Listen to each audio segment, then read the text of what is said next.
December மாசம் வந்தாலே ஒரே கொண்டாட்டம் தாங்க. ஏன்னா கிறிஸ்மஸ் அப்புறம் நியூ இயர்ன்னு சொல்லி ஒரே விழா கோலமா இருக்கும். பண்டிகை நாட்கள்ல நம்ம பொதுவா சந்தோஷமா இருப்போம்.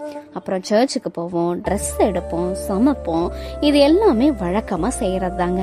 இதையெல்லாம் தாண்டி பண்டிகை சமயங்கள்ல இன்னொரு விஷயத்தை செய்வோம். அது என்ன அப்படின்னு சொல்லி யோசிக்கிறீங்களா? அதுதாங்க மறப்பது.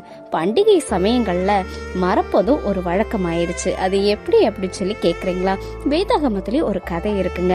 தன்னுடைய பிள்ளையே மறந்த கதை தாங்க அது. அது என்ன அப்படின்னு சொல்லி வாங்க பார்க்கலாம். பஸ்கா பண்டிகையில யோசேப்பும் மரியாளும் இயேசு கிறிஸ்துவும் போறாங்க. பண்டிகையெல்லாம் நல்லா கொண்டாடினாங்க. ஆனா திரும்பி வரும்போது தன்னுடைய பிள்ளையாகிய அதாவது இயேசு கிறிஸ்துவையே மறந்துட்டாங்க. மறந்தது நிமித்தம் அவர்களுக்கு என்ன ஏற்பட்டுச்சு அப்படின்னு சொல்லி வேதாகமத்துல பதிவு செய்திருக்கிறாங்க.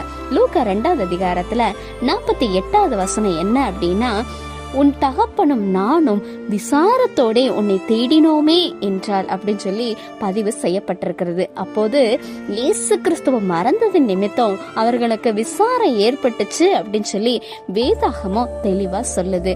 அதே போலதாங்க நாமளும் இன்றைய தினத்துல பண்டிகை சமயங்கள்ல மற்ற எல்லாவற்றையும் நேர்த்தியா செய்வோம். ஆனா நம்ம பரம தகப்பனாகிய இயேசு கிறிஸ்துவ மறந்துட்டு மற்ற எல்லா காரியங்களையும் செய்து கொண்டிருப்போம்.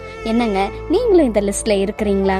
அதனால மறக்காம நாம நோக்கி பார்ப்பது பண்டிகை அல்ல, இயேசு கிறிஸ்துவை அப்படிங்கறத நினைவில் கொள்வோம். Have a blessed day. God bless you.